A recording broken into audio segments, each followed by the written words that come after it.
This is the Society News for Friday the 12th of July. Tuesday the 16th of July. Laura will be at the Our Place community drop-in session at the Wight Community Centre in Mower Place, Freshwater. Come along to say hello between 10 a.m. and 11:30 a.m. and enjoy a free cup of tea or coffee. Wednesday the 17th of July. The weekly coffee morning will be held at Millbrook House this week from 10:30 a.m. There will also be our low vision drop-in between 10 a.m. and 12 noon. This is a weekly event to allow you to view and try the low vision equipment we have at the Society without the need for an appointment. We will be swimming at the special care session held at West Wight Sports Centre in Freshwater. The session runs from 12 noon till 1 p.m. The cost to swim is £4.20. Minibus transport may be available depending on location and costs £2. If you are interested in joining the group, then we will need to ask some questions about your swimming ability, general health and mobility, and next of kin details. Numbers are restricted for this session, so please register your interest early. Thursday the 18th of July. The Thursday social group are meeting at Millbrook House. The group meets from 10:30 a.m. till 2 p.m. With the help of a volunteer, the group enjoy a number of activities: crosswords, catching up on news and trivia, knitting and crochet.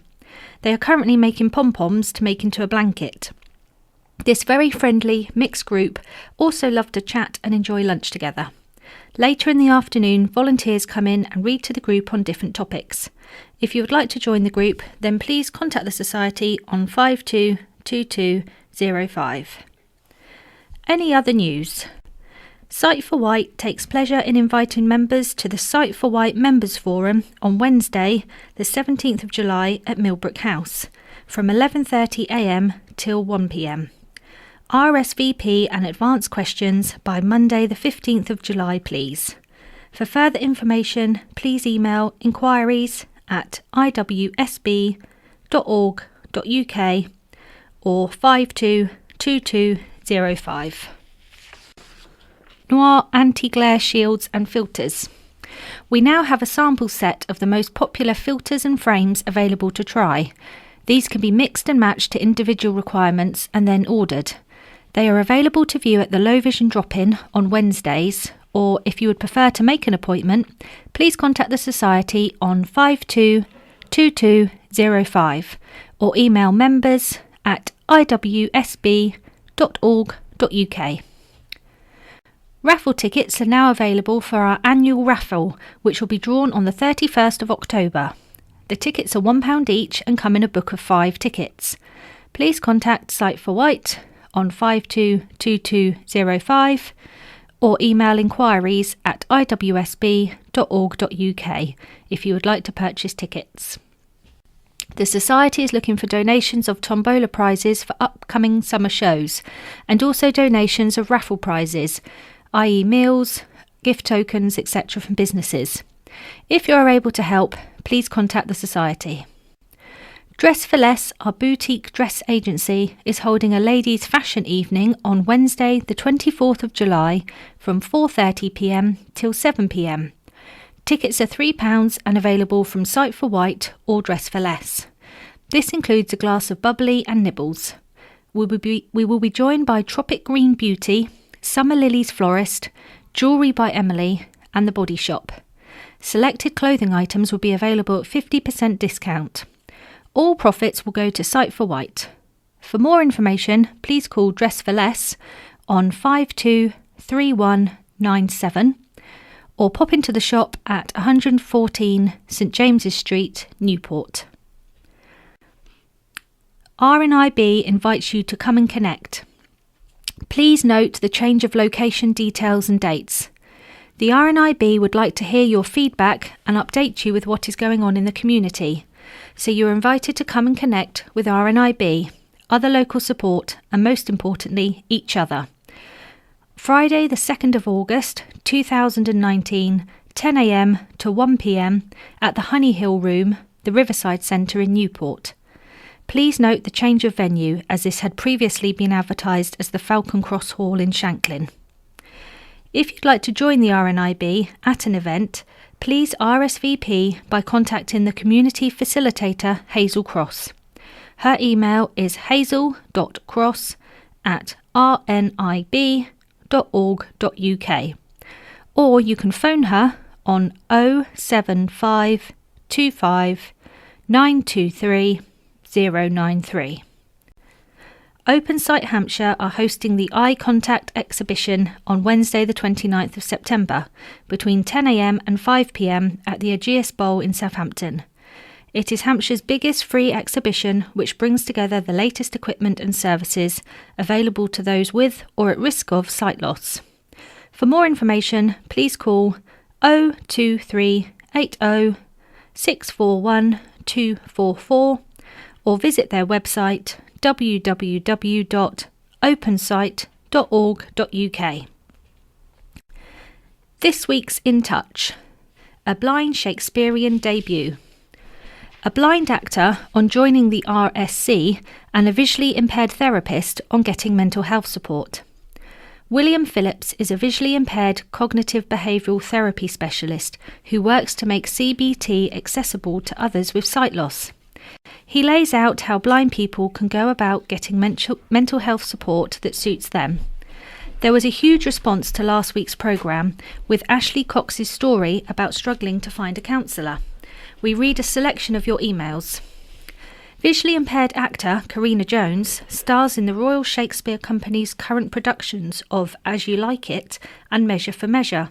She describes how they gave one of her characters a white cane, what reasonable adjustments are in place for her at the RSC, and why she's excited that blind people will see themselves represented on stage in the future. Due to a technical fault, we have lost our recording of the first part of the county press. Chris and Laura have offered to read a shortened version. Headlines: Child finds body, and 1, 2, 3 royal seals of approval. Okay, so yes, Child finds body. 7-year-old makes shocking discovery by Laurie Little. A young boy discovered a dead body when he kicked his football over the garden hedge. The 7-year-old went to retrieve the ball and found the man who he thought was asleep. He told his sister, 12, who also went to look. The girl realised the severity of the situation and has since suffered nightmares. The family immediately called 999. They had been puzzled by a wafting smell for a few days, but despite having been in their garden, even trimming the bushes the day before, they had no idea the body was there. The police, who have not named the man, confirmed, at around 6:40 p.m. on Sunday, July the 7th, the body of a man was found on an area of land behind houses in Silver Trees, Shanklin. At this stage, the death is not being treated as suspicious. Identification procedures remain ongoing. A file is being prepared for the coroner. An inquest has not yet been opened into the death of the man, who is believed to be in his 30s. The children's mother said, "The police established it was not foul play, but they could not pick up the body until the next day, so it was there all night while officers guarded the scene.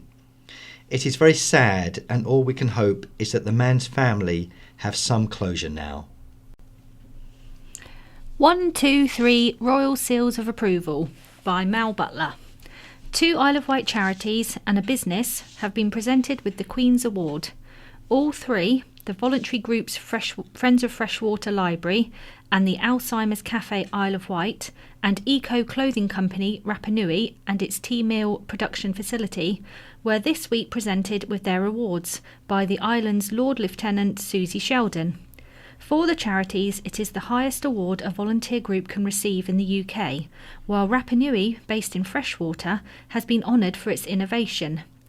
The Queen's Award was created in 2002 to celebrate the Queen's Golden Jubilee. In total, 281 charities nationally received the honour this year.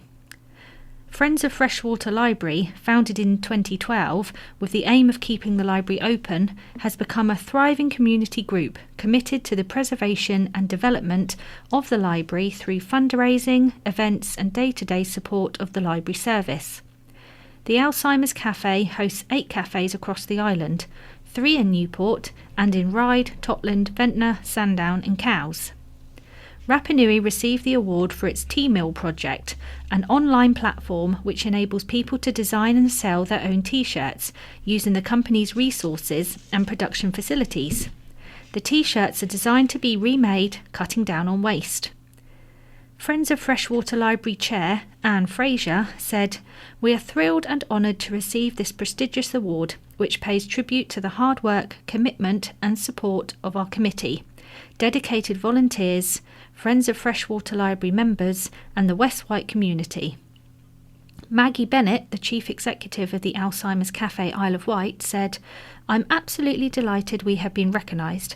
This is a special tribute to the hard work and commitment of all our volunteers." Martin Drake Knight, co-founder of Rapa Nui and Tea Mill Tech, said, "Slowing down fast fashion won't fix it, but when we took material people normally throw away at the end and make new products from it at the start, it changed everything." Isle of Wight roads on top 10 danger list by David Anderson. 2 of the island's roads have been named in a list of the 10 most dangerous in the country. The roads are the A3054, which connects Freshwater and Ryde via Newport, including Forest Road, and the A3055, which stretches between the 2 towns via the south coast and includes the Military Road and Beeper Chute.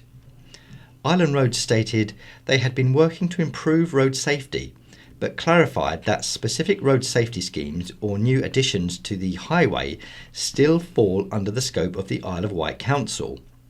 It said the highway's PFI contract does not cover this.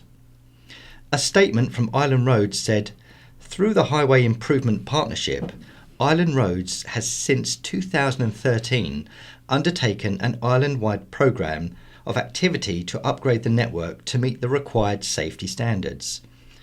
This work has included the upgrade of parapets, new and extended vehicle restraint barriers, better road markings and traffic signs, renewed high-friction resurfacing, upgraded traffic and pedestrian crossings, and a general and significant improvement in road quality. Specific road safety schemes sit outside of the scope of the PFI and are agreed and funded by the Isle of Wight Council.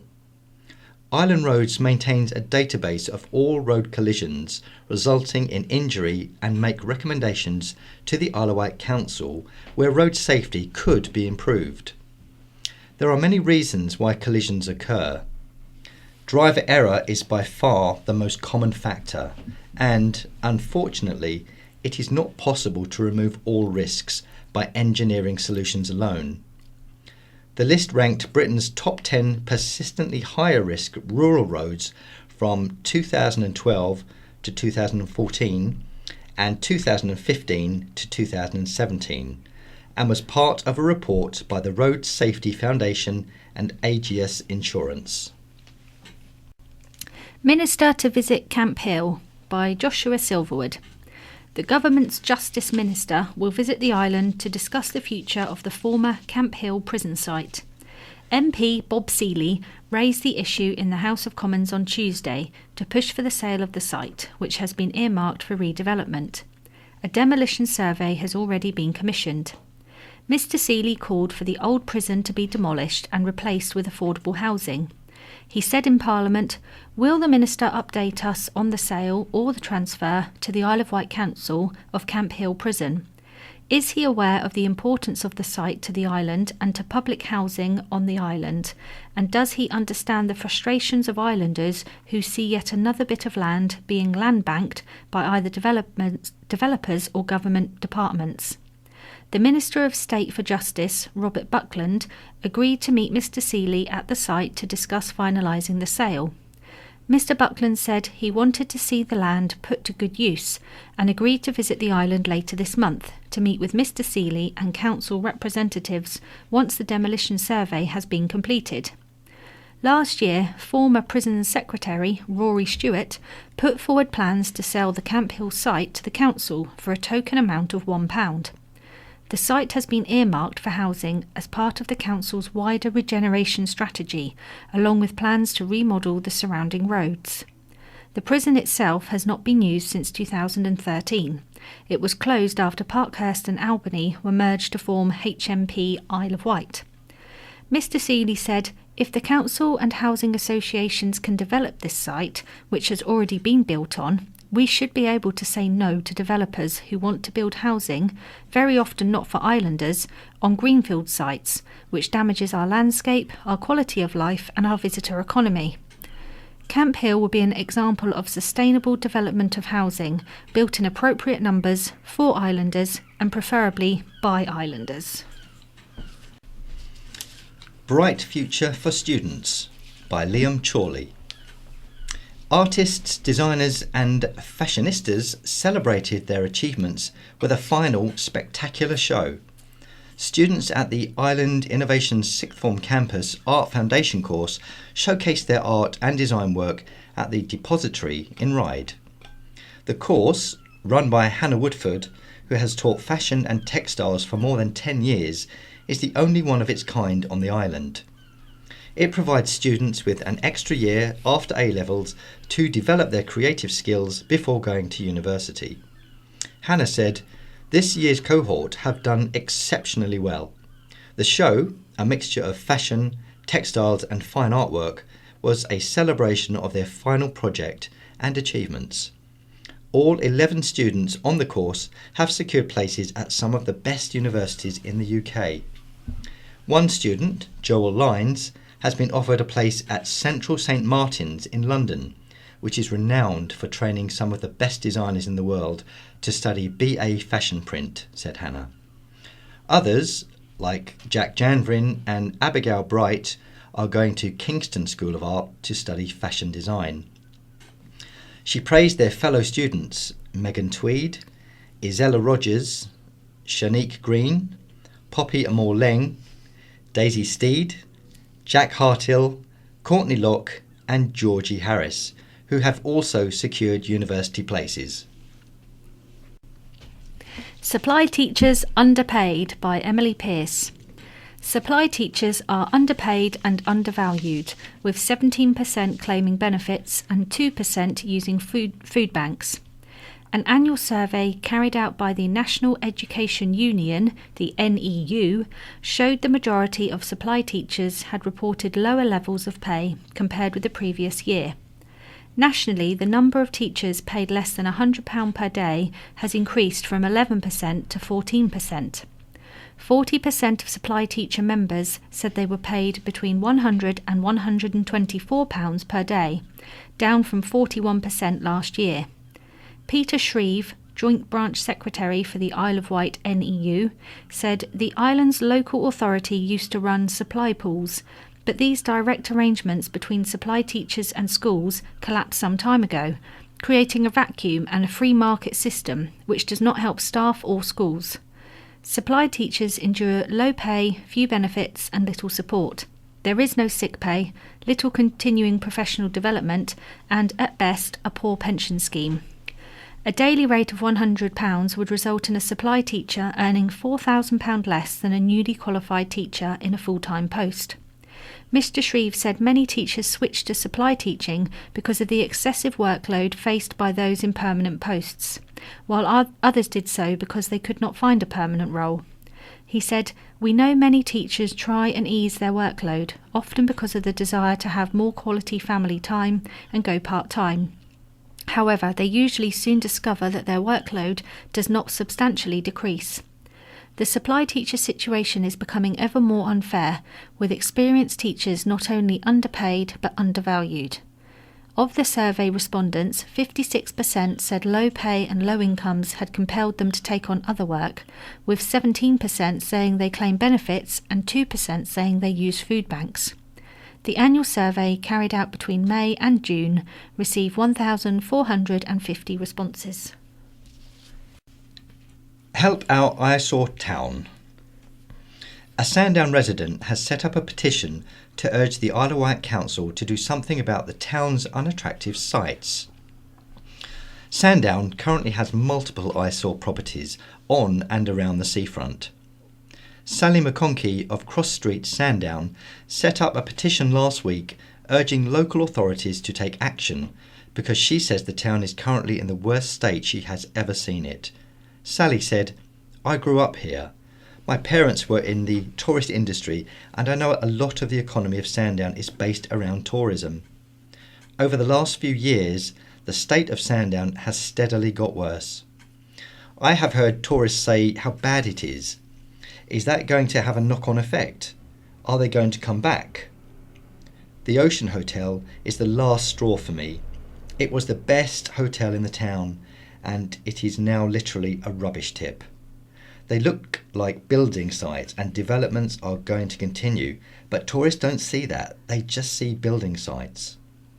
The petition, which he has been taking around town, already has 250 signatures, with 2,500 needed for it to be put on an Isle of Wight Council agenda. The former Carlton Hotel is in the process of being redeveloped into a Premier Inn, with a completion date of spring 2020 targeted and work progressing. It has been in construction since last summer, and a crane was installed on Monday to begin the next phase of work. The Tarvik 2 and St Moritz hotels on Culver Parade are still being tidied up following the fire which devastated them in September 2018. The Ocean Hotel and King's House sites, both owned by the Carl Lauren Group, are showing no signs of development at present. The Grand Hotel has been empty for years. The large empty site opposite the library remains undeveloped. The 60-bedroom Esplanade Hotel on High Street is currently up for auction. It is an amalgam of 5 Victorian residents, but is in a poor state of repair and requires significant upgrading and refurbishment. Inquest opens into Death of Missing Rosie by Emily Pearce. Missing Rosie Johnson had separated from her boyfriend and was worried about work before her body was found in Woodland following an extensive search and rescue operation. An inquest into her death opened at the Isle of Wight Coroner's Court on Tuesday heard Rosie was last seen by her roommate at PGL Little Canada, where she worked as an activities instructor, shortly before 10:30 p.m. on Saturday, June the 22nd. The inquest opening heard she was worried about a mediation meeting at work following a minor dispute with another employee and had separated from her boyfriend.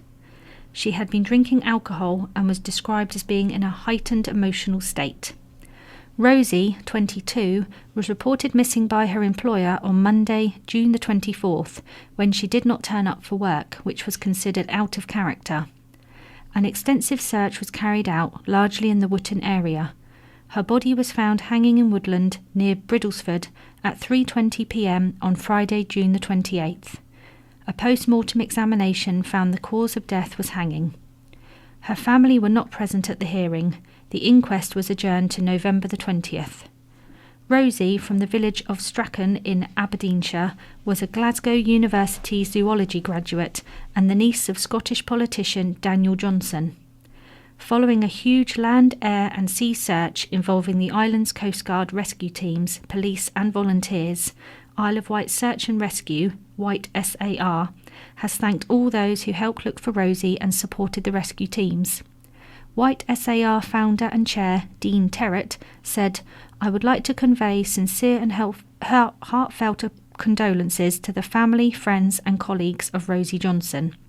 I would also like to pass on our deepest gratitude to the many island businesses, large and small, who assisted our 25 volunteers who took part in the search for Rosie. They included PGL, Lakeside Hotel, Woodside Coastal Retreat, Woodside Bay, Tesco's in Ryde, Brannan's Tea Room of Wootton, Christopher Jeffrey and Drew's Brews mobile coffee van. The support of businesses and the public is vital in helping Isle of Wight Search and Rescue undertake its work.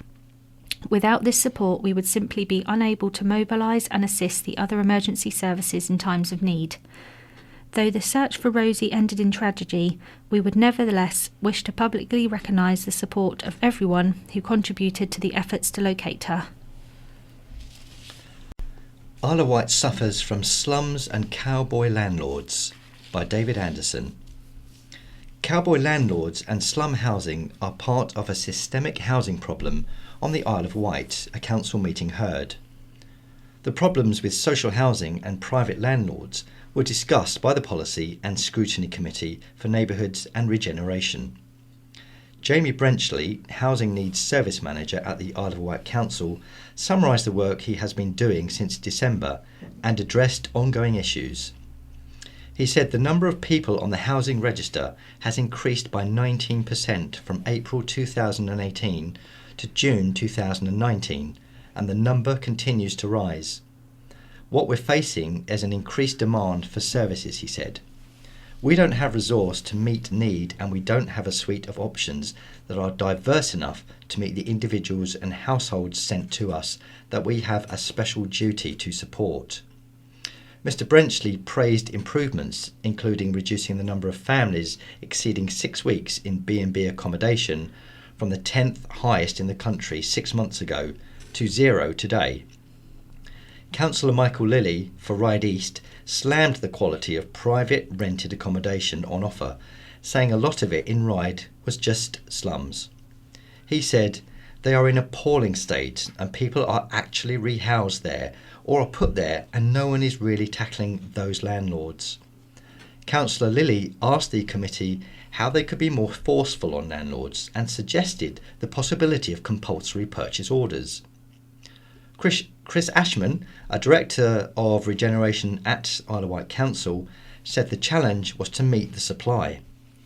Mr. Brenchley said, "We need to start challenging landlords and raising standards or creating new standards that people have to adhere to be private landlords. Because a lot of people are cowboys and we in effect place people in unsuitable accommodation that's unfit for human habitation." Members of the committee felt the current housing plan was not good enough because it had no distinct timescales or budgets. An informal briefing will be planned to formalise action by September or October. Centenary celebrations for 2 islanders. 2 island ladies have celebrated their 100th birthdays. Well-known Bembridge resident Patricia "Paddy" Cause celebrated her 100th birthday with her friends and family and a few glasses of sherry. Paddy celebrated with a garden party last Tuesday at the Limes residential home, where, despite her impressive 100 years, she had only recently moved to from her own home. More than 25 people, including her 4 children, grandchildren, and friends from the Monday Club, also known as the Sherry Club, joined her centenary celebrations. Joe Dewin from the Limes said Paddy's room was a sea of cards, including one from the Queen and a gift from the local Catholic Church. Paddy moved to the island with her family when she was 15 years old and met her late husband, who worked for the Royal Air Force. Paddy has shown her family and friends that age is just a number, still actively attending the church and social groups, as well as being a keen Scrabble player. Meanwhile, 2 parties were held to celebrate Gwyneth Drelf's 100th birthday, attended by her children and grandchildren from across the island and the world. The first was held on the Saturday before her birthday, so her sons and grandchildren could celebrate with her, and the second on her actual birthday last Tuesday. Both parties were held at Inver House in Bembridge, where Gwyneth lives, and both could be held in the garden due to the heatwave that swept the island. She was born on the island and spent most of her childhood in St Helens, Bembridge and Sandown, where she attended school. She later trained as a nanny, working in London, which was where she met her first husband, who served in the Second World War. As a forces wife, she travelled to many places, including Cyprus, Germany, the Netherlands and France. She had planned to retire to the Dordogne, but her island roots called her home to Bembridge. Gwyneth later remarried and had 2 daughters, one of whom lives in New Zealand with her family, and had flown over for the special occasion. While cutting her cake, which was made by daughter Judith, Gwyneth made everyone laugh as she said, "Oh my goodness, everyone will break their teeth on this." Red funnel to light up Cows Week sky. Cows Week Fireworks has a new headline sponsor, Red Funnel Ferries. To celebrate 50 years of its high-speed service, the ferry operator announced it will be the headline sponsor of the popular fireworks display. To mark the anniversary and extend thanks to its customers and staff, past and present, Red Funnel will be lighting up the skies on Friday, August the 16th. The fireworks display will take place at 9:30 p.m, rounding off a week of sailing. Over the last 5 decades, a total of 13 high-speed vessels have come and gone into the Red Funnel fleet, starting with the hydrofoils, Shearwater 1 to 6, through to Redjet 1 to 7. Fran Collins, Red Funnel Chief Executive, said, "Committing to headline sponsorship of the Cows Week fireworks felt like the right way to celebrate this momentous event in our history. Cows Week is deeply rooted in the history of Cowes, and Cowes is our island home port. The Red Funnel fireworks at Cows Week is a tribute to all our staff and customers as a heartfelt thank you for their support over the last 5 decades, and we really hope everyone enjoys the show. Red Funnel will, as usual, also host 2 dedicated fireworks party boat excursions, one from Southampton and one from East Cowes, providing an up-close view from the Solent. Kate Johnson, Commercial and Marketing Director at Cows Week Limited, said, "It will be another fabulous display this year, and those watching may notice a predominant red and white theme in recognition of Red Funnel's support." 3 island hostilleries named in new AA Pub Guide 2020. 3 Isle of Wight pubs have made it into a prestigious list of the country's best pubs, inns and taverns. The island pubs included in the AA Pub Guide 2020 are the Taverners in Godshill, the Seaview Hotel and the Crown Inn in Shorewell. The list names the best pubs across the UK for beer and food, as selected by the AA's expert inspectors. Tim Foster, one of the owners of the Taverners, said, "It's a huge achievement. It shows that what we do is a major passion. We want to buy hyper-local because we feel like it is the right thing to do. We look at the Isle of Wight as its larder. We want to fly the flag. It is the local farmers and producers that have done the work, and we want to carry that through." Tracy Mickich of the Seaview Hotel said the team works tirelessly to keep up the standards they are known for. She said, "We are absolutely thrilled. Here at the Seaview Hotel we are really passionate about our food and drink." Paul Massey, manager of the Crown Inn, said, "We have been here a year and a half now. My partner and I live and breathe this. We really wanted to turn this little pub around and we are so proud to have done so." The Crown has also been nominated for a Good Food Award. That's all for this week, so it's goodbye from Chris. And goodbye from Laura. Hello everyone, I'm Stephen. Hello, I'm Jan. And we'll be reading the letters and features section of the County Press for you this week, starting with a letter from George Clark in Shanklin, headlined, "Make sure it is run right." In her letter, Show Compassion, Anne Allen in the County Press of the 5th of the 7th urges those opposing supportive housing that enables individuals with disabilities to lead independent lives to not complain about the impact of such housing on local property prices. The proposed development is a few metres away from an existing housing association property that accommodates individuals with a range of learning disabilities. It has been running for years and there is no evidence property prices have been depressed. One of the main reasons for supporting further housing is that there is a shortage of accommodation, yet ironically, the existing housing association property has never had full occupancy. The proposal to create 6 new dwellings was widely opposed by neighbours, but in the vast majority of objections, there was no mention of the devaluation of property values. Rather, the main concerns focused on what support prospective residents would receive in practice. The company behind the proposed development has no track record in providing supportive housing. In fact, it will not be employing any staff to provide any support. Its interests appear restricted to collecting rental income. On the other hand, the Housing Association provides outreach support for its residents. But is this enough? It is futile to promote supportive living when in practice there is either no support or distant support that is not in touch and engaged with the lives of residents. These residents are vulnerable to manipulation and exploitation. Suitable accommodation requires in-house oversight and support, a housing warden who can look after their interests, maintain a safe environment, and help to set appropriate boundaries. It is not enough to put a roof over their heads and expect them to fend for themselves. The objections, in a nutshell, are not about rejecting such accommodation, but upon knowing from experience dependable and ongoing support is often lacking in practice. And this letter is from Roy Milburn of Ryde. Apropos Laurie Little's article about questioning of a Ryde Town Council grant, may we reassure readers that All Saints, lovingly known around the island as the parish church, really is the hub of the community in Ryde.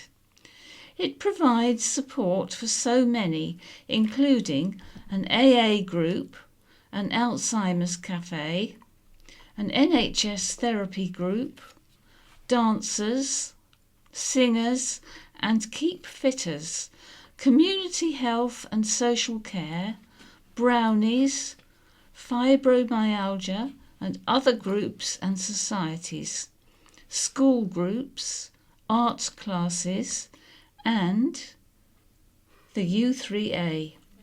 Also, every year it is a venue for classes of the Isle of Wight Music, Dance and Drama Festival. In fact, more than 500 people each week use All Saints Church, the majority of whom are council taxpayers, thus helping to meet the costs of running our town. Our strapline says it all: sharing our faith with the community we serve. In addition, we act as a polling station for local, national and European elections. We cater for weddings, baptisms and funerals. We also provide the opportunity for worship. How sad that All Saints should hit the headlines not for its contribution to the community, but targeted by anti-religion rhetoric, amid claims of party political bias.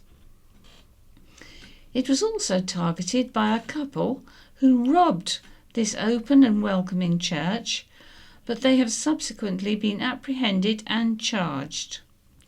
Perhaps Councillor Critchley won't stop until all Christians, Muslims, Buddhists, Jews, walkers, runners, swimmers, cyclists, sport and youth group supporters, senior citizens, motorists, educationalists, males, females, LGBT people, etc. In brackets, apologies for those we've missed. Declare their interests and recuse themselves accordingly. And now a letter from Andy Hollibone of Carisbrook, headlined "Band Critic Struck the Wrong Note." Frederick Mew's letter, "Cavalry Made for Great Show," in the County Press of the 5th of the 7th, was right to recognise the success of this year's county show and the magnificence of the household cavalry, true professionals. However, I was disappointed to see criticism of the marching band preceding the cavalry. White Diamonds Marching Band is a community band made up of volunteers who give their time freely to attend events around the island. But we're grateful for the county show's donation towards our running costs, such as uniforms, music and room hire. Our motto is "Music with Friendship," and as a recent older recruit and novice player, I have been really welcomed. Personally, I find it delightful that family members from a young age are encouraged to join in. I joined because the band positively encourages young and old alike to join and freely encourages novices to play an instrument. So, Mr. Mew, why not come along and see if you can play the cymbals better than a 2-foot-high kid? You can find out more on our website at www.wdmb.org, and you can see us at Rillstone Bandstand in Shanklin on August 11th and at some of this year's carnivals.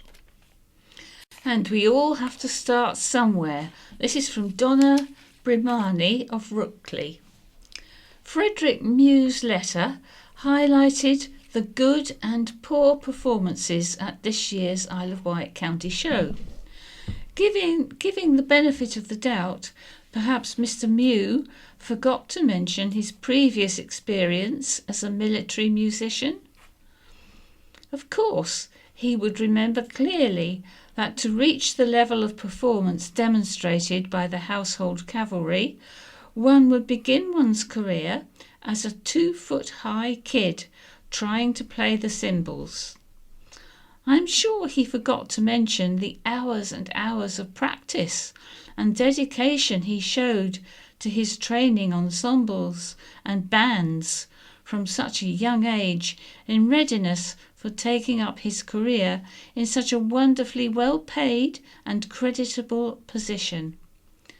I wonder when Mr. Mew last took part, rehearsed, practised, and prepared for such a performance. Perhaps it was a while ago, so we will forgive his forgetfulness. As somebody who works with and admires young musicians, I would like to applaud the White Diamonds military band who performed a set prior to the Household Cavalry. Especially the 2-foot-high kid who is, in fact, 8 years old and was taking part in his first public engagement. What an equally nerve-wracking / exhilarating experience. Let's hope we can continue to train and encourage young musicians to become fine performers, such as the Household Cavalry, despite Mr. Mew's forgetfulness of where it all begins. And now a letter from Tanya Katerina Rebel of Cowes, headlined Emergency About More Than Carbon. This month, the Isle of Wight Council will consider declaring climate emergency. While I admire and support the energy which has been put into this motion, I cannot but wonder why it has not been called Environment Emergency in line with the national title. What a missed chance. After all, the planetary crisis is about more than carbon. Carbon emissions need to be brought down urgently. Of this there is no doubt. But simultaneously, we have many other environmental issues to battle, such as air, water and soil pollution, as well as the two big blind spots, light and electromagnetic radiation pollution. When finding solutions to the climate crisis, it is paramount we do not add to any of the other forms of pollution. Smart and 5G technology are vaunted as climate smart, but they are anything but. The pollution generated from yet more gadgets. Billions of new 5G gadgets will have to be produced. Millions of transmitters across the globe, of which hundreds of thousands will be in the UK, and thousands of satellites in the sky will not be good for carbon emissions, and on top of this, will increase ozone and resource depletion. Smartphones are already killing the planet. We cannot afford to add to this problem through ever more plastic and rare earth gadgets. What's more, electromagnetic radiation is an acknowledged pollutant which should be limited, not increased. Independent scientists across the globe are warning about a ticking time bomb and asking for a moratorium on 5G. Based on the above, it is incumbent upon the Isle of Wight Council to put the health of residents and wildlife first and dare to declare environment emergency. We need to find intelligent solutions to our climate crisis based on joined-up thinking. And this letter is from Nick Stewart, who's the chair of the Isle of Wight Liberal Democrats, Bryston. Too many people are rude about politicians with little knowledge of the effort and money many put into trying to serve their community. However, you have to point out how some will use any trick to get elected. In the recent Whippingham and Osborne by-election, Liberal Democrats cemented their position as the major island opposition with another second place, but we were unable to persuade enough people to vote, and in a low turnout the Conservative was elected by less than 9% of the electorate. During the campaign, Julie Burridge, the Liberal Democrat candidate, and her team spoke to many people and focused on the development at Crossways, another soulless housing estate. The Conservative leaflets also latched onto this issue with glossy pictures of their candidate, with the council leader, and then with the MP. Now we hear that the development will go ahead, with a neighbouring independent councillor protesting, but with no sight of the new councillor or the Conservative-controlled council. However, with the fastest growing party on the island and a growing vote share, the new Liberal Democrat team can offer our neighbours and friends hope of a competent and open council in the future. And now a letter from Brian and Karen Thomas of Sandhurst in Berkshire, headlined Smooth Surface. As someone who lived on the island in the 1980s and returns to visit every year, we want to say what a pleasure it has been to drive on the amazingly smooth new road system all over the island.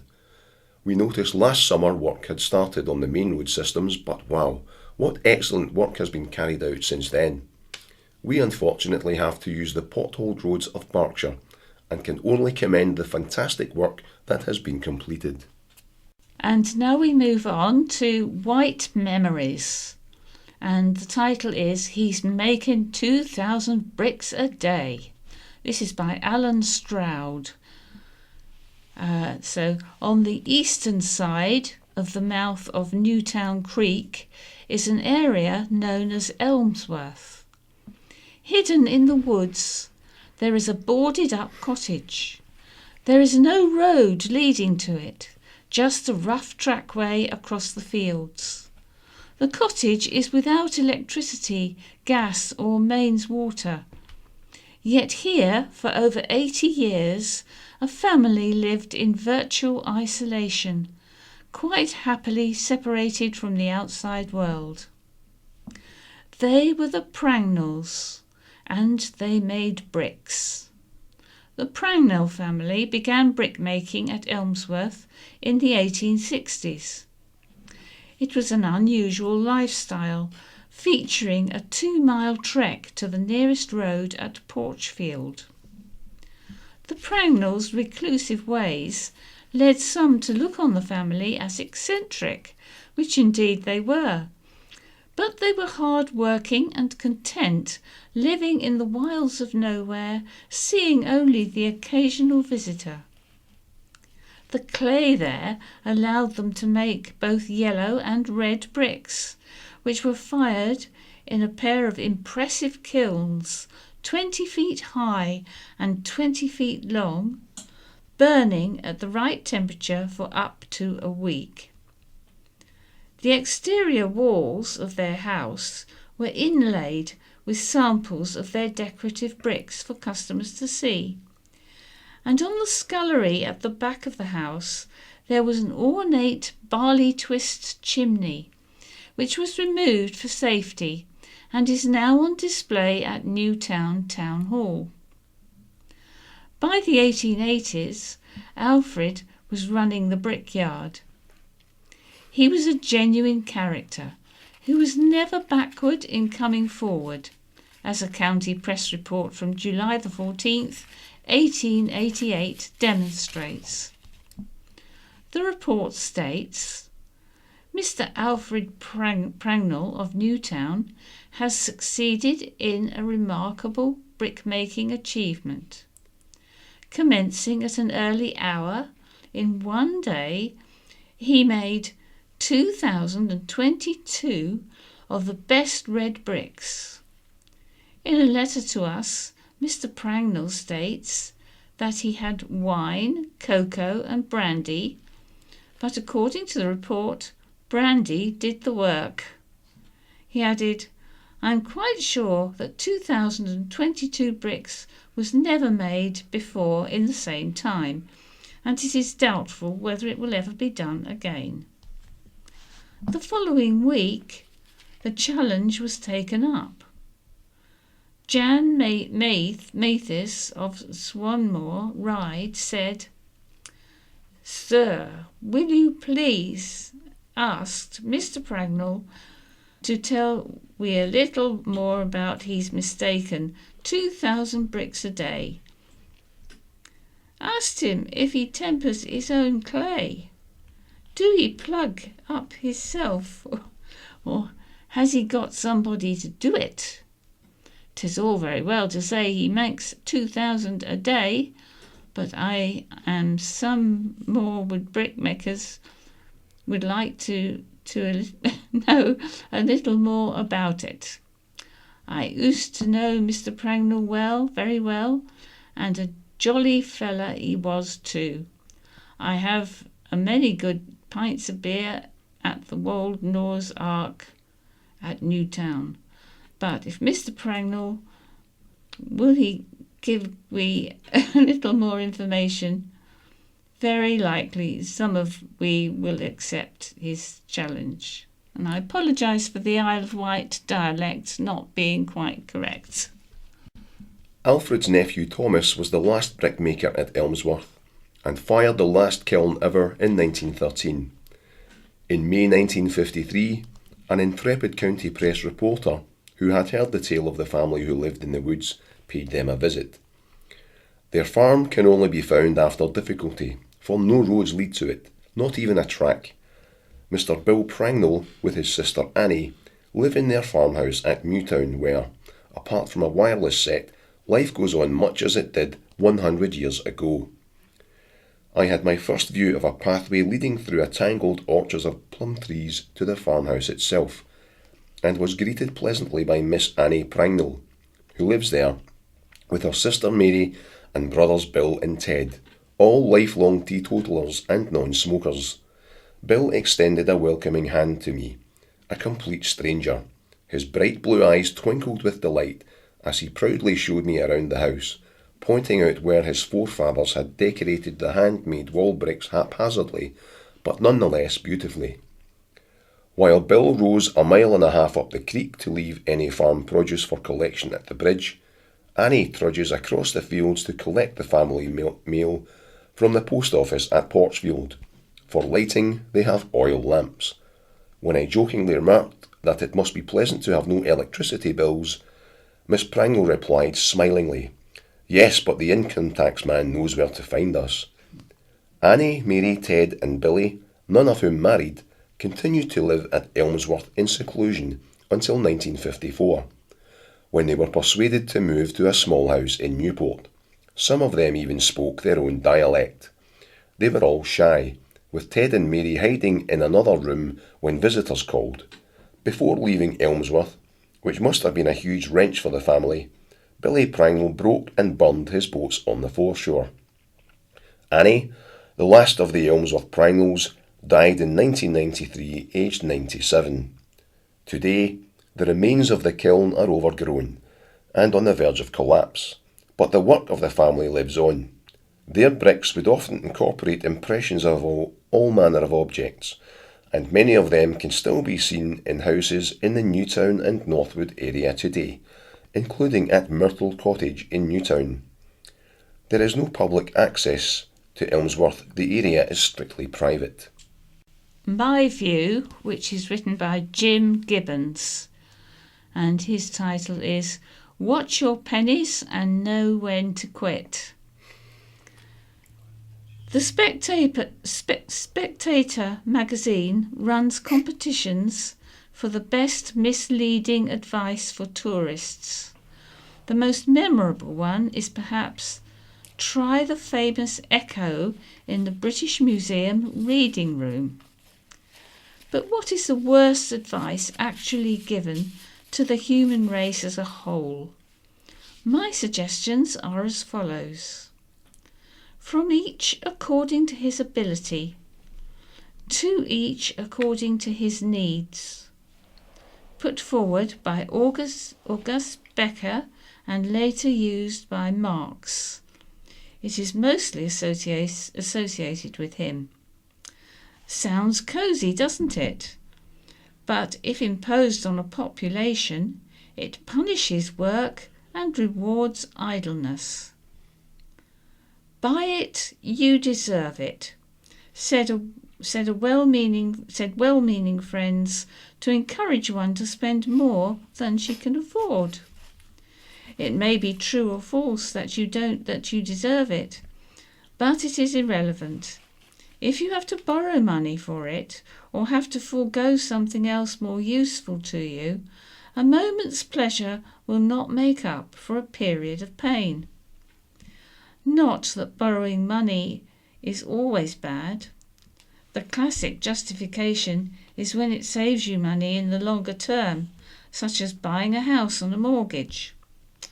On a smaller scale, buying a washing machine will save on laundrette costs and inconvenience, even though you have to borrow money and pay interest for a while.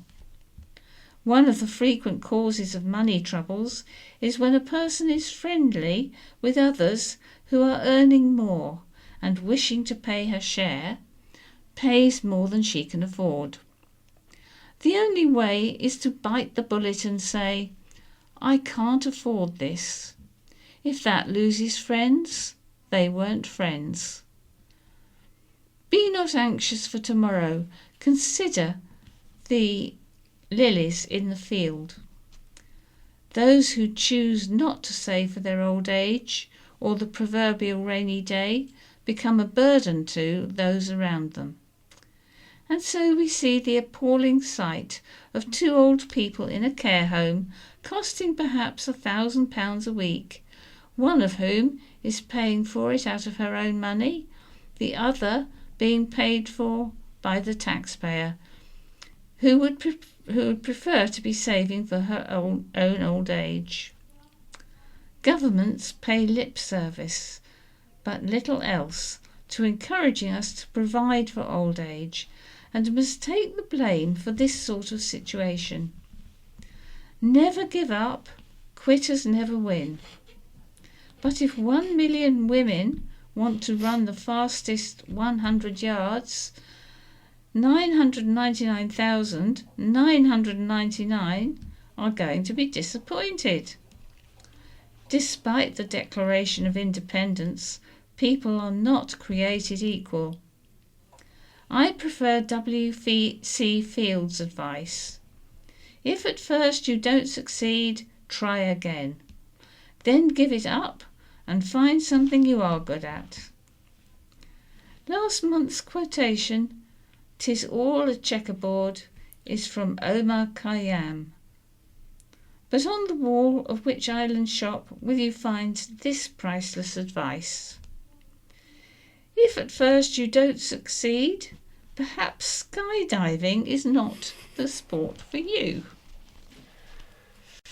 Okay, now a look at what's on coming up in the next couple of weeks, starting with news of a Highland fling in Brading. This year's Highland Gathering on Sunday, July the 21st, has moved to a new venue at Brading Roman Villa. Situated overlooking Sandown Bay, the villa is one of the finest Roman sites in the UK. The Highland Gathering is organised by a small committee every year in order to raise money for Isle of Wight charities, including Challenge and Adventure, and to bring something different to the island. The amazing spectacle of up to 100 pipers playing together will fill the air during the opening and closing ceremonies. Chieftain for the day will be Jeff Underwood, the island's High Sheriff, while Ben Richardson will compare.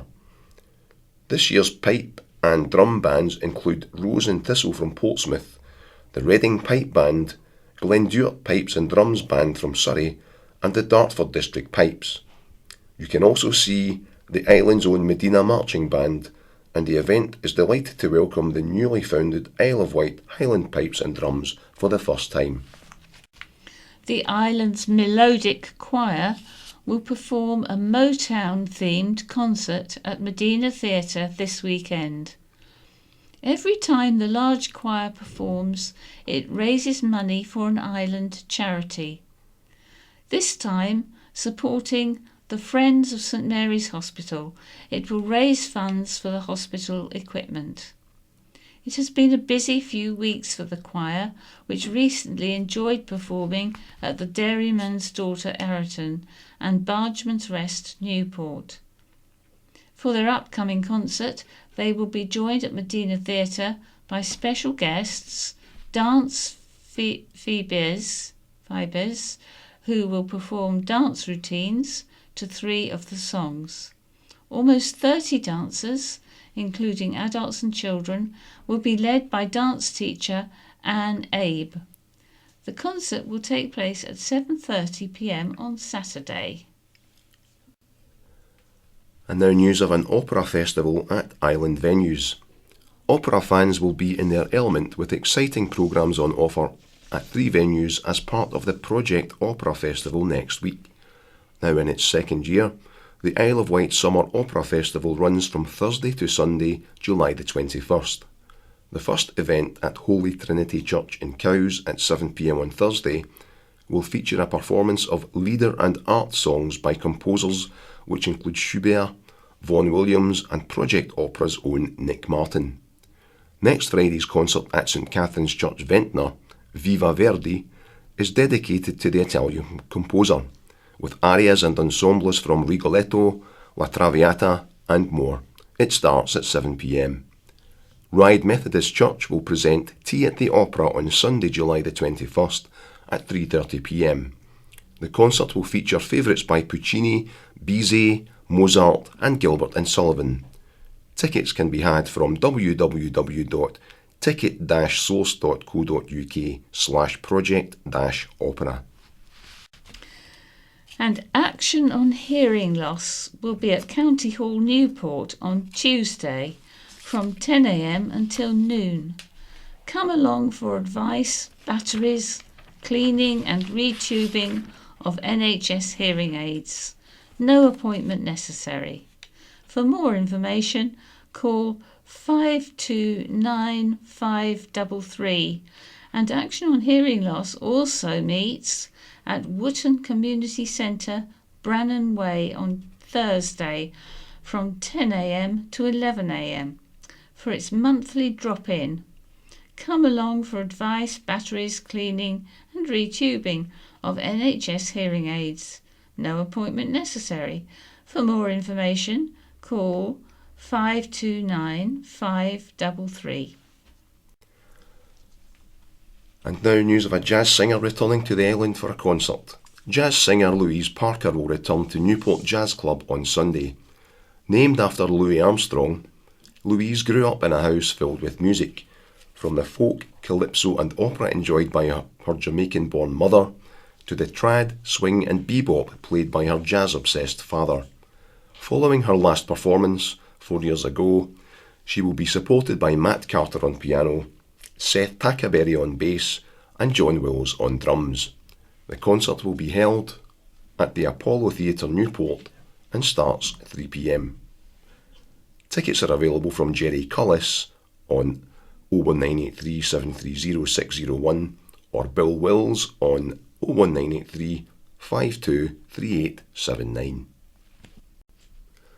And now news of our island athletes' efforts in the Island Games of 2019. With an article headlined, Amelie cruises to bronze on debut. Exciting young squash talent Amelie Howarth, already a top Great Britain and European ranked player for her age group, won bronze on her Island Games debut. Seeded 4 going into the games in the ladies' singles, Amelie of Godshill had a first round bye, but won her second round match against Orkney's Jane Hill. After winning bronze, delighted Amelie said, "I'm really happy, especially as it's my first Island Games. After losing in the semi-finals, I really did not want to come fourth." and mixed but encouraging results. Across the sports, Team Isle of Wight had mixed fortunes. In table tennis, the team exceeded all expectations to finish 5th overall, progressing through the so-called Group of Death to the quarter-finals, with George Downing and Tamisha Hobbs the standout players. Their coach, Dan Burns, a 9-time gold medal winner in the Island Games over the years, said, "It was an epic performance by the team. They played their absolute hearts out, and while we didn't win a medal, I couldn't be more pleased. We did brilliantly." The men's basketball team were unlucky not to progress from the group stage. Following a heavy loss to the Cayman Islands, Team Isle of Wight won the next 105-40 over Åland, but in the decider against the Isle of Man, narrowly lost 60-53. In triathlon, Dave Sweet, 2:16:44, was quickest islander in the men's event, coming 13th. In windy conditions, Jan Fletcher, 2:56:26, was the fastest Isle of Wight woman, coming 16th, with Liz Stewart, 2:57:55, in a place further back. Triathlon team manager Liz Dunlop said the result was good. The team did themselves proud, and they will have learned much from the experience. And news that 2 of the island's top marksmen, Dom Cowan and Andy Whittle, teamed up to win gold at the Island Games rifle discipline on Monday. They beat off tough competition to come first in the 50 metres prone event. Andy and Dom have shot together successfully in a team before representing the island. For Dom, a computer software engineer from Cowes, he was determined to win gold after winning silver and bronze medals at the previous 3 Island Games. His win boosted his personal tally to 8 medals. Top man Dan repeats 2017 success in steeplechase. Cowes athlete Dan Eckersley comfortably retained the 3,000 metre steeplechase title he won in Gotland 2 years ago. Dan, coached by Ryde-based Jeff Watkins, was favourite going into the event and did not disappoint as he took gold, crossing the line in 9 minutes 29.12 seconds, more than 14 seconds clear of his nearest challenger, Max Costley of the Isle of Man. Delighted Dan said, "I came here to win it, so job done, I am happy." The race went according to plan. The conditions with the wind made it nasty at times, but it was the same for everyone. I am really pleased. It allowed me to focus on the 5,000 metres. Watkin was pleased for Dan, and that what they discussed before the games had gone to plan so far. He was favourite, but he deliberately ran a slower time to conserve as much energy as possible for the 5,000 metres. And now news of double medal joy in the pool for talented Abby. It has been a successful and productive Island Games for talented young swimmer Abby Lacey, who will return a hero in the pool after winning 2 medals. The 19-year-old came second to win silver in the women's 400 metres individual medley, finishing in a time of 4 minutes 54.33 seconds, almost 10 seconds clear of the third place swimmer from the Faroe Islands. It was the fastest ever time by an island woman in the discipline, a Team Isle of Wight spokesman claimed. Abby then went on to scoop her second medal of the Games with bronze in the 200 metres individual medley, finishing in 2 minutes 18.51 seconds. It was a very close race, with just 0.5 seconds separating the top 3 swimmers. Judo Super Sisters are golden girls. With no expectation of winning a medal in the Island Games, Team Isle of Wight sisters Hannah and Emily Niven won gold in judo. There were huge celebrations after the two talented teenagers triumphed in their individual events in Gibraltar on Monday. Hannah, 16, won the 52 kilogram class, while Emily, 18, won the 63 kilogram section. A delighted Emily said after her victory in the final, "I feel quite surprised to win gold. I just came here to experience the Island Games and see how it went.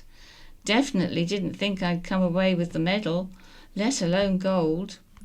Hannah was equally pleased and shocked with her success on her Island Games debut. "It was a bit unexpected. To win was just amazing." And that's all we have time for this week, so it's goodbye from me, Stephen. And goodbye from Jan. Goodbye. BBC Sounds. Music, radio, podcasts. Welcome to the programme. Love looks not with the eyes, but with the mind, and therefore is winged Cupid painted blind. So says Helena in Shakespeare's Midsummer Night's Dream. Blind actor Karina Jones isn't playing Helena, but does have a role in the Royal Shakespeare Company's current production of Measure for Measure. And if you're racking your brains to remember who the blind character is in that play, you haven't forgotten them. For this production, one of them's been given a cane. We'll talk to Karina and find out who a bit later on. But before that, Helena's words could be applied to a story we covered on last week's In Touch. Ashley Cox contacted 8 different counsellors in his search for help with depression. Each time he mentioned his blindness, he was told they didn't feel comfortable taking him on as a client or weren't sure they'd be able to help him, despite some of them claiming on their online profiles they were trained to counsel disabled people. The 9th counsellor agreed to work with him.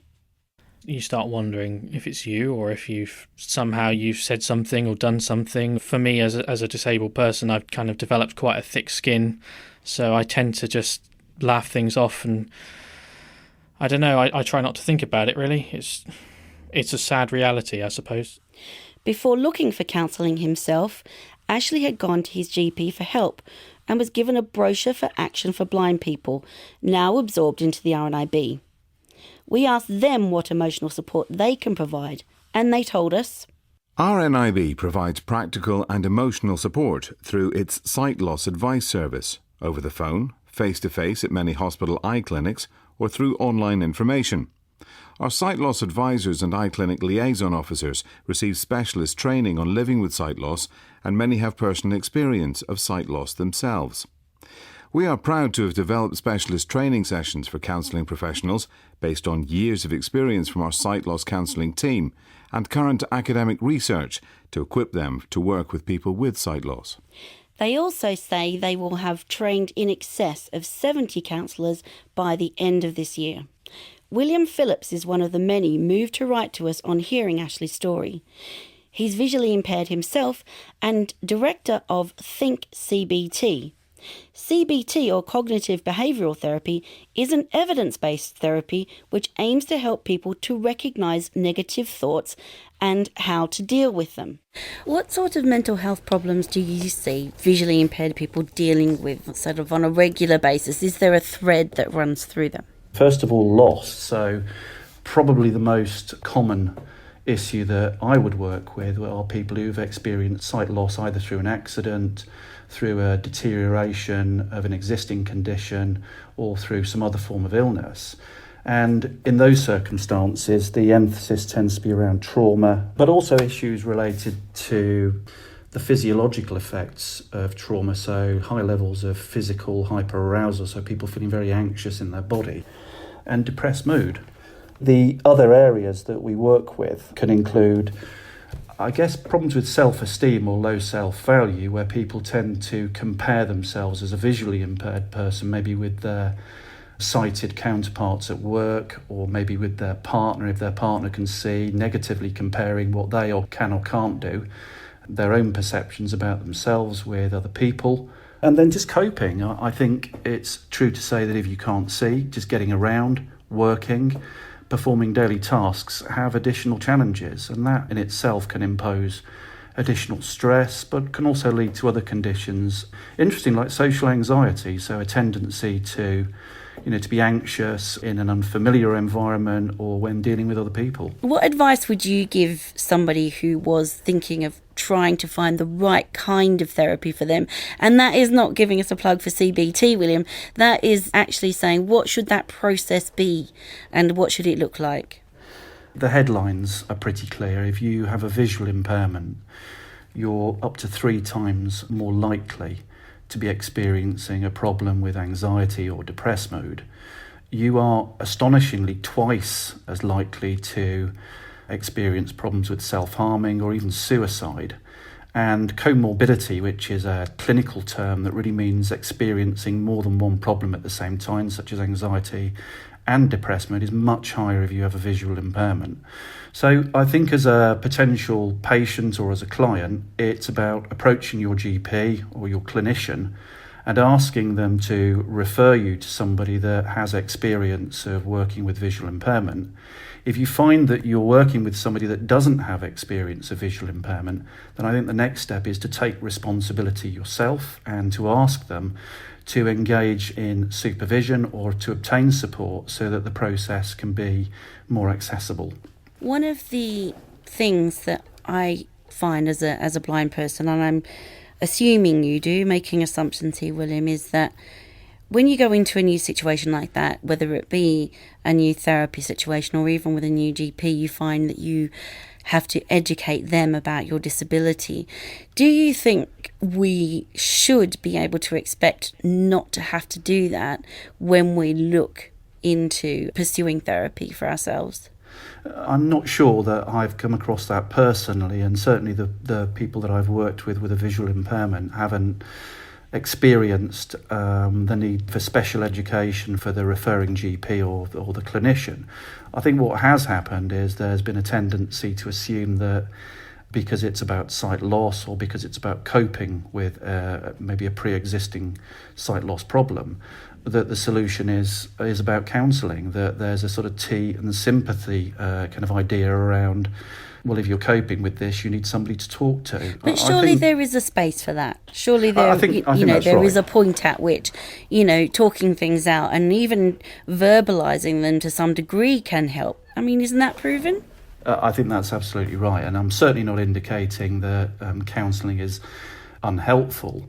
I think what we're talking about is equality of access. So if you're a visually impaired person, you should have the same access based upon the same starting point as a normally sighted person. And if that means CBT is going to be helpful for you, let's say with a problem with PTSD or a problem with social anxiety, then pursuing that is appropriate. That isn't to say that talking to somebody or reflecting on loss or normalising your experience just by sharing with another human being isn't also incredibly valuable.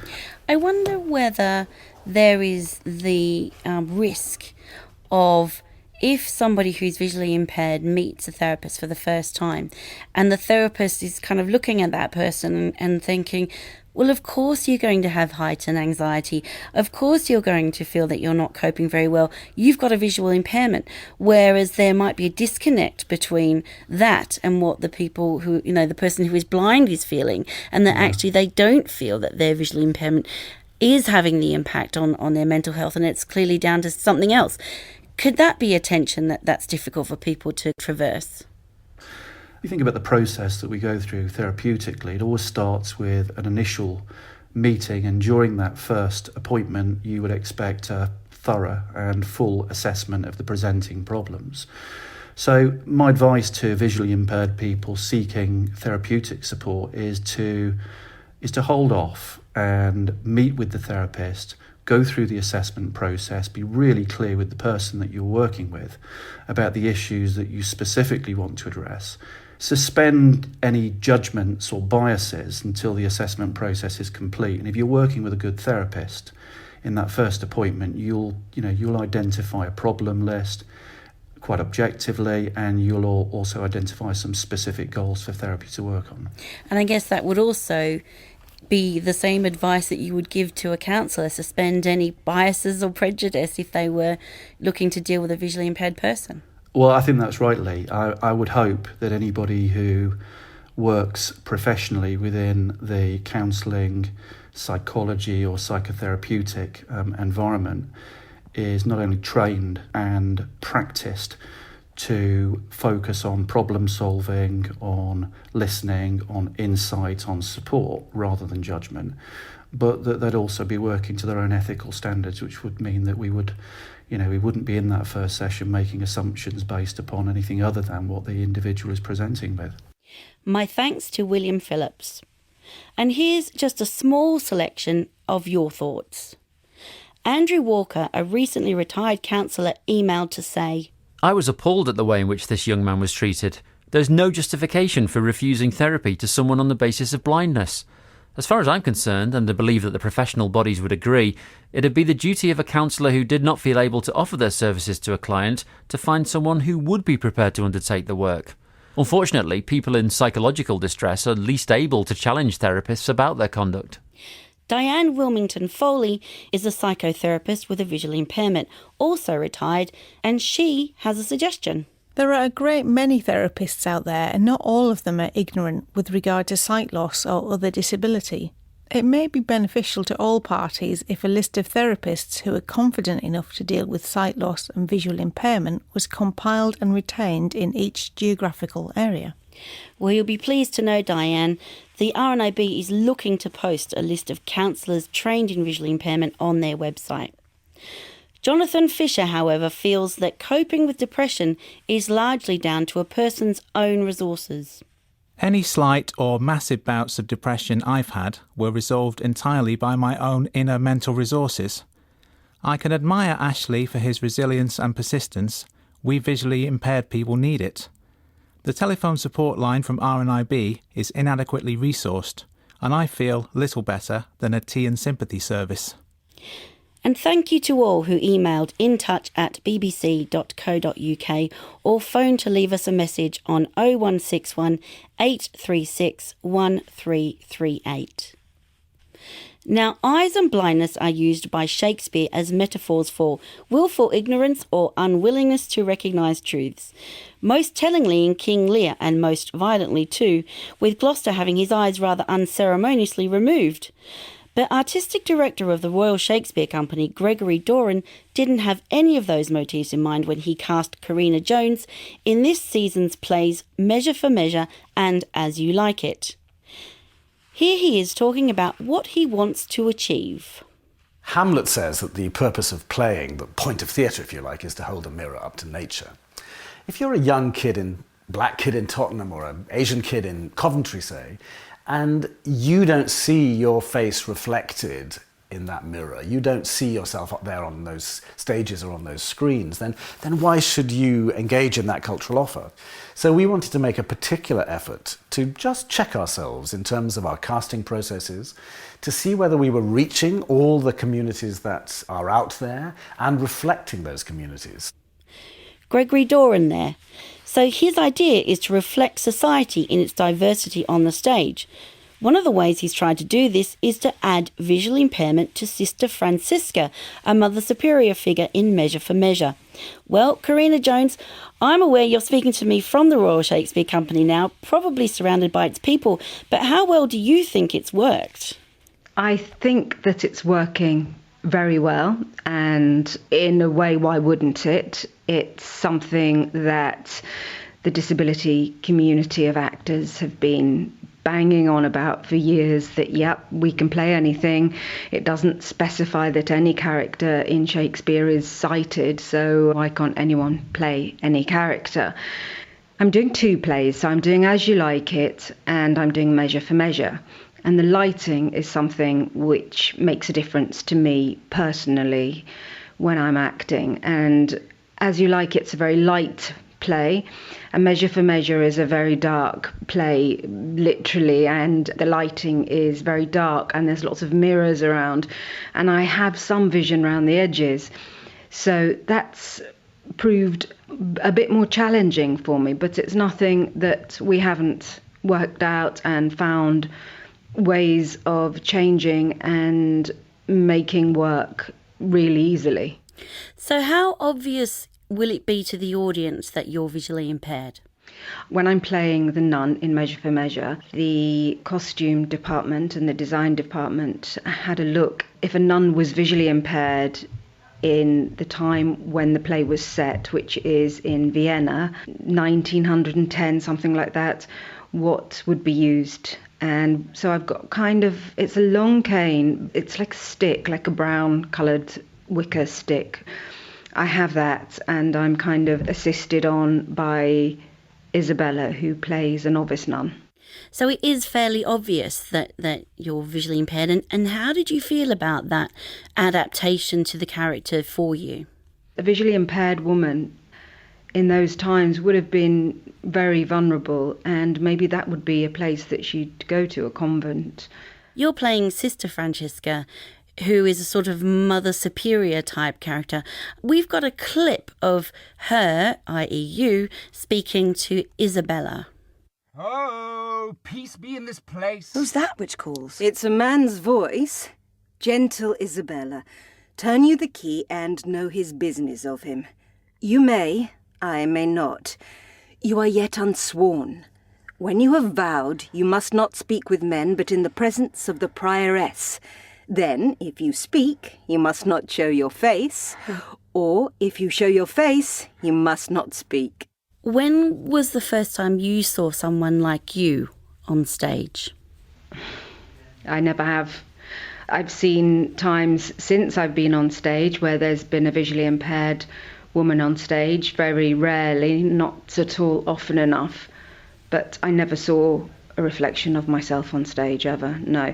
I think in a film, I saw the film that I absolutely fell in love with was Marilyn Monroe, How to Marry a Millionaire. Her character didn't wear her glasses, so she couldn't see anything, and she'd follow the wrong man. She'd have to put her nose right up to the number of the door to see what number it was. And that was the only person that I saw being anywhere near like me on screen growing up. And did you relate to that at all? Absolutely, yeah. So masking your visual impairment and having that displayed on stage? Yeah, totally. Because I wanted to be an actor, but I didn't see anyone like me being an actor. So I thought, well, I'm just going to have to be like everybody else. And it's only recently that I suppose I can get employment being myself. And I think it's sad that I didn't have anyone growing up who I could look up to, but I think it's really brilliant that now visually impaired young people are going to have role models who are doing things on the stage and on the telly. Are there any reasonable adjustments in place for you in order for you to be able to do this work? Yeah, I have a support worker with me, and support worker will have my script. So if I don't know my lines yet, I'll have the lines fed to me, so she'll speak the lines and then I'll repeat them. And when I'm working, if the director gives me a note, the support worker will write the note down for me and then type them all up, and then I'll get them as a document later on that day. Going off stage at the RSC is quite daunting because it's a really, really big stage. So to make sure I'm off at the right place, they wave a torch to the side of the stage, so I fix on the torch and then I can get off into the wings safely. So there's lots of little things that we've been working to find a way through. My thanks to Karina Jones. Details of Karina's performances can be found on the In Touch website. And before I go, just a quick word about the blindness concession for the TV licence. Margot James, Minister for Culture, Media and Sport, has confirmed that the government has no intention to change the blind, severely sight-impaired licence fee concession, regardless of the age of the recipient. And you can find more information about that on the TV licensing website, tvlicensing.co.uk. That phone number to leave us a message at In Touch is 0161 836 1338, and the email address again is intouch@bbc.co.uk. The producer today is Emma Tracy. My thanks to the team. Have a lovely evening. Scaffolding news for Friday the 12th of July. Please note, due to information not being supplied by Island Roads this week, This is a copy of the scaffolding news from last week. Apologies for any inconvenience. In the cows area, the current scaffolds, 93 High Street cows, scaffold up within hoarding, Cameos, Bath Road cows, Ship and Castle Inn, Castle Street East cows, 19 to 20 Shooters Hill cows, 1 Beckford Road cows, 63 High Street cows. Current skips, 16 Yarborough Road East cows. Current hoardings, 93 High Street cows. Newport area.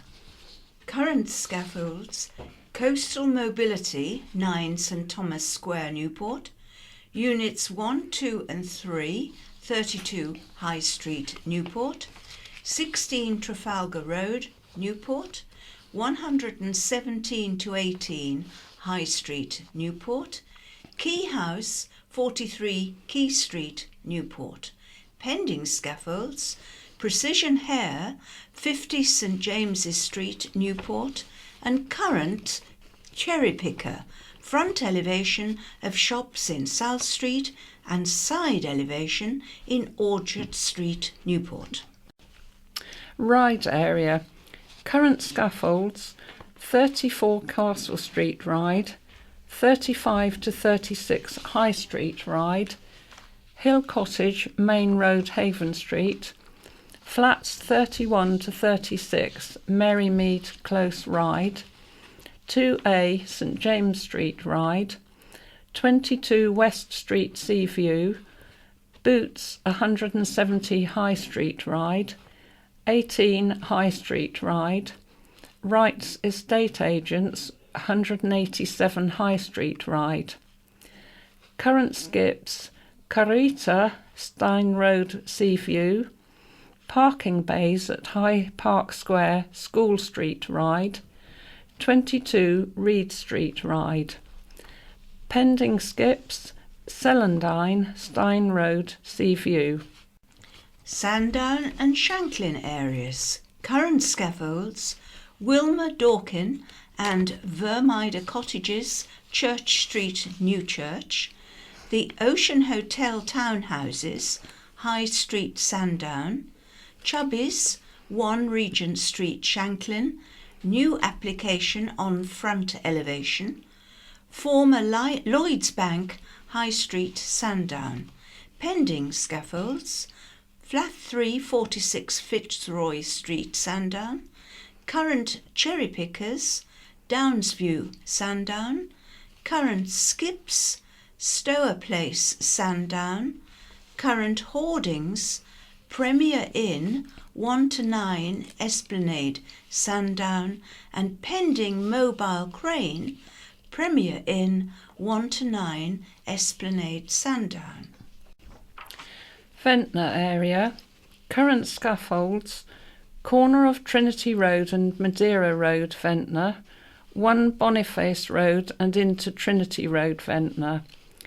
32 Pier Street, Ventnor, Boots High Street, Ventnor, 10 to 10A Pier Street, Ventnor, 9 Devonshire Terrace, Dudley Road, Ventnor, The Salon, 1 Spring Hill, Ventnor, Premier Express, 37A High Street, Ventnor.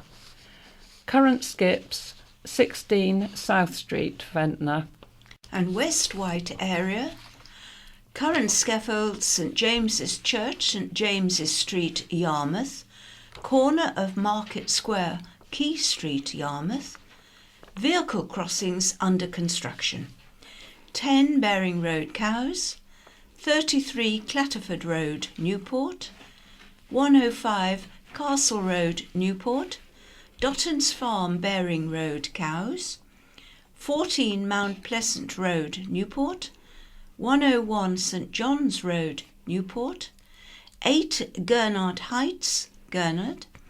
386 Newport Road, Cowes. 17 Paddock Road, Shanklin. The Meadows, Colwell Road, Freshwater. 12 Central Way, Sandown.